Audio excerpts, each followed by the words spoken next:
Do you like stories? Awesome. I've always found them very fascinating because what we believe is possible in this world is really embedded in the stories that we think are true. And whether we recognize it or not, our whole life we've been letting go of stories that don't serve us anymore and embracing new ones that do. Have you heard about what's happening in the nonprofit sector? That's a really interesting story.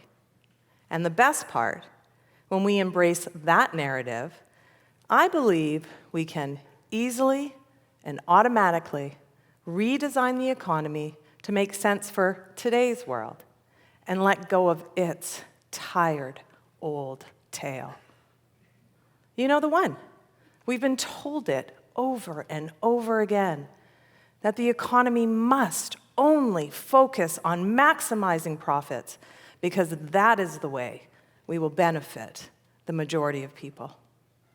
My view of what's possible with the economy has really been a lifelong journey. I grew up in a small town. It was this beautiful community with lovely people and one massive employer. My dad worked there, as many of our parents did. The factory's business model was that of extraction. They would extract the environmental resources, use those materials to sell them, generate and extract profit from the community. We had these two huge smokestacks that would pump fumes high up into the sky. And that smoke, it was just part of our town. And maybe there was this unconscious acceptance of those toxins as a price we thought we had to pay. And my town wasn't unique. It could have been any industrial community. When I was 13 years old, the workers went on strike. The price of natural resources had gone down in the market, and the company felt that it would not be able to pay the workers the agreed-upon cost of living wage increases. Workers were confused and angry. The company had paid the shareholders millions of dollars, knowing these cost increases, wage increases were coming, and now felt they couldn't pay the exact workers that had generated all that profit. It was the 80s. And to my young ears, when that strike happened, I thought, this is like totally wrong. Like I said, it was the 80s. There was a lot of Valley Girl speak at that time. And so, like, totally wrong. You know, if I close my eyes, I can be sitting on my high school gym school bleachers. I remember I used to look around, and I could tell what other parents weren't working because that kid could have been eating my lunch. You see, all of us strike kids had the same lunch because our families had received food through food vouchers. The strike, you know, it eventually ended, but the damage is done. When you don't work, that financial hit, it takes a lot longer to recover from. That experience really planted two seeds inside me that have guided my life forevermore. One, when the focus is only on profit, it's really easy to forget about the health of people, the well-being of our planet. And two, it doesn't matter who you are, there will come a point in every single one of our lives that we need some help.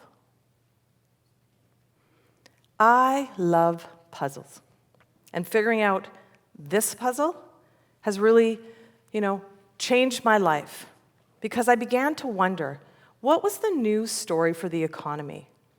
What would it take for an economy to care about people, the planet, alongside of profit? Figuring out this puzzle has inspired my studies and my work for the past 20 years. And I now understand that we have all the pieces that we need. We can shift the economy into caring. And yes, there may always be a percentage of very powerful people that want it to stay exactly like it is. It makes them very rich. Their opinions may never change, but it doesn't matter, because after thousands of hours focused on what you and I can do, I know two things for sure. One, the majority of us want to figure this out. The challenge becomes we don't know what to do as an individual person to be part of the solution. And two, the most effective way for us to influence the economy's behavior is to amplify the news story coming out of the nonprofit sector. So what is a nonprofit and how can they help us? It's a good question. Nonprofits are everywhere. They are our theaters, pet adoption, childcare. They're our sports. They're the places that we go to when we need help. For our mental health, our housing, environmental protection. Nonprofits exist in every community, and they're different than for-profit companies in two critical ways. One is that their sole reason for existing is to create social, environmental, or cultural benefit. And two, they're governed by the broader community. This means nonprofits are owned by community. So you, me, the planet, we are the shareholders. Nonprofits are more powerful than you might realize. They are 8.3% of Canada's gross domestic product. They generate over $190 billion right now. And although there's no ministry for nonprofits, they employ 1 in 10 Canadian workers. 70% and more are women. And they have intentional employment opportunities for people with disabilities, for youth, and for others who may face barriers to employment. We interact with nonprofits all the time. Fascinatingly, though, many people view nonprofits as something separate, outside of the economy.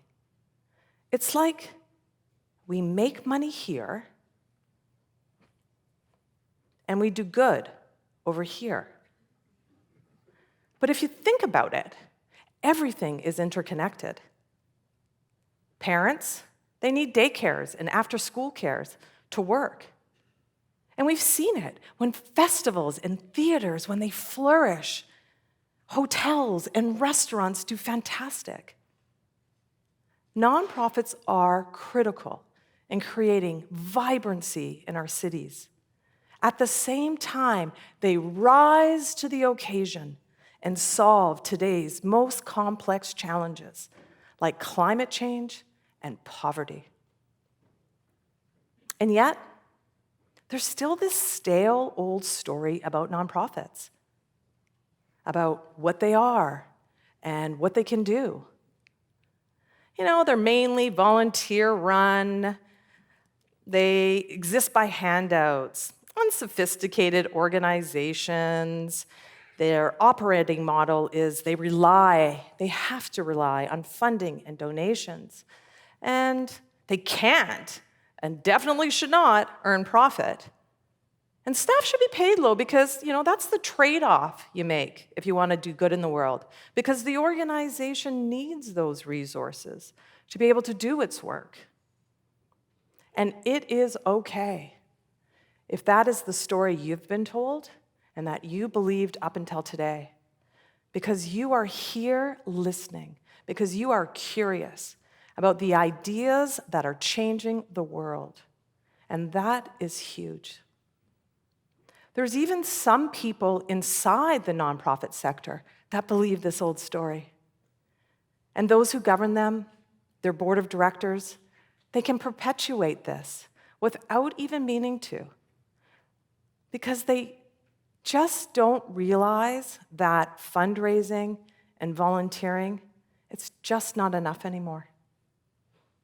But there's a transformation taking place. Many nonprofits are existing in a new story. Sophisticated leaders, staff with immense skills. Organizations have professionalized, and they're offering fair wages.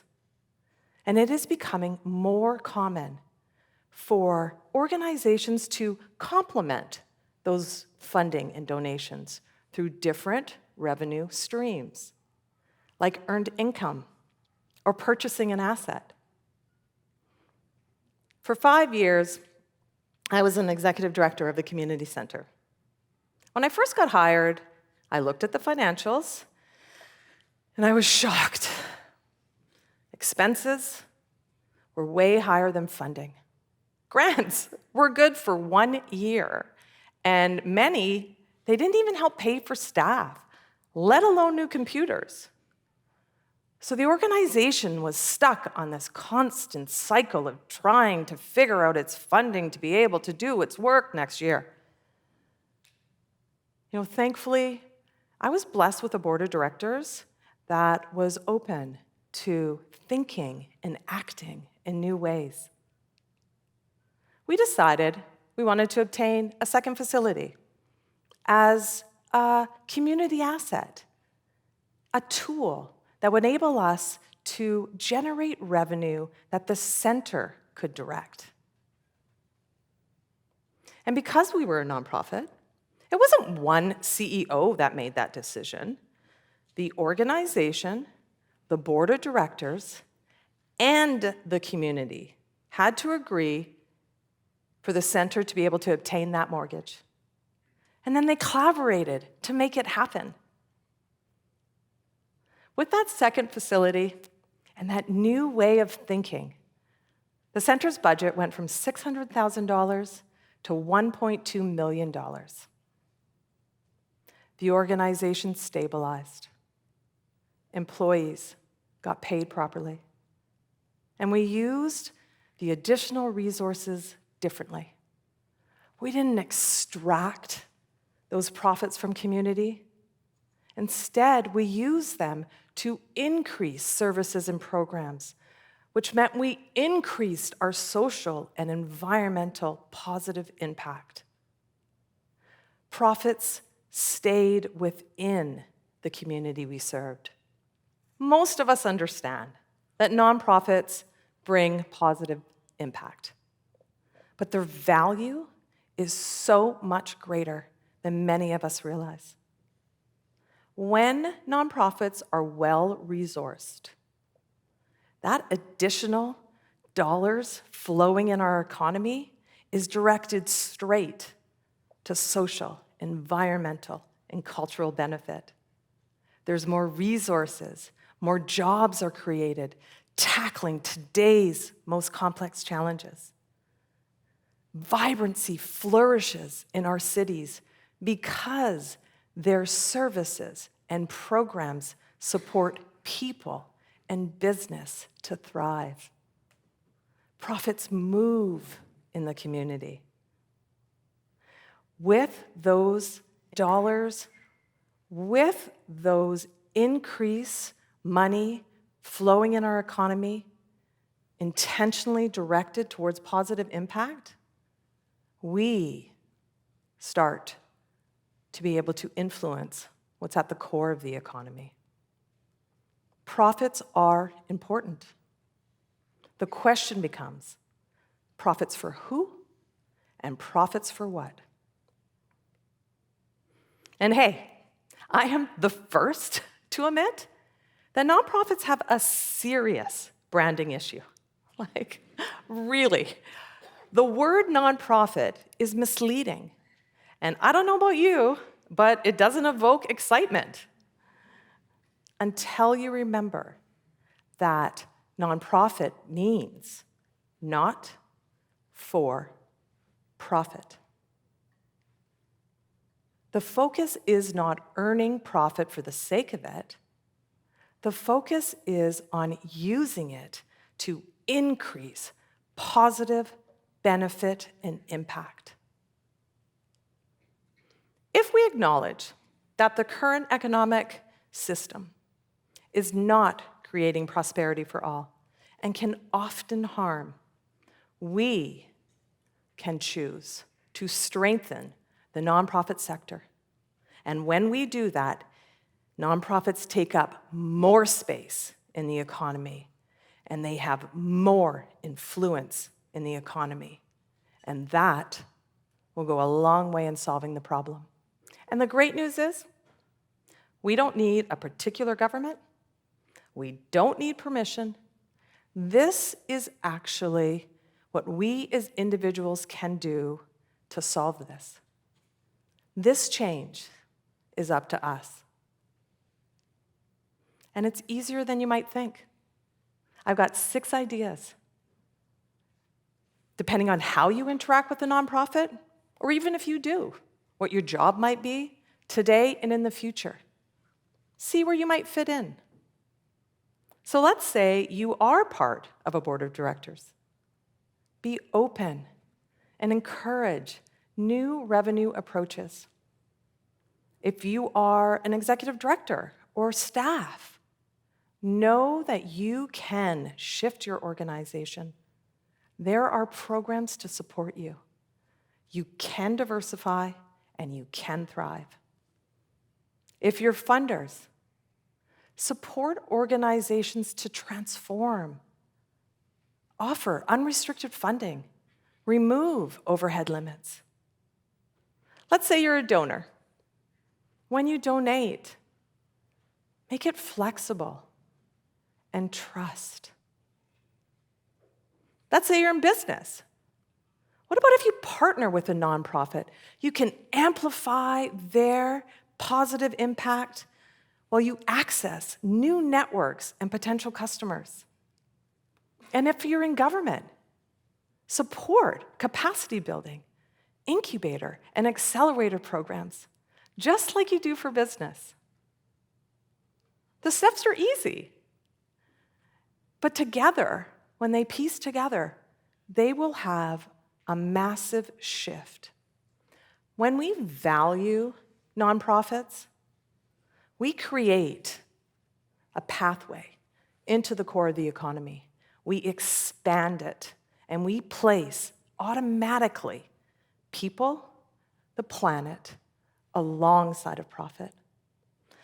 We get to let go of stories that don't serve us anymore, and we get to embrace new ones that do. Nonprofits are the key to shifting into an economy that cares. Thank you.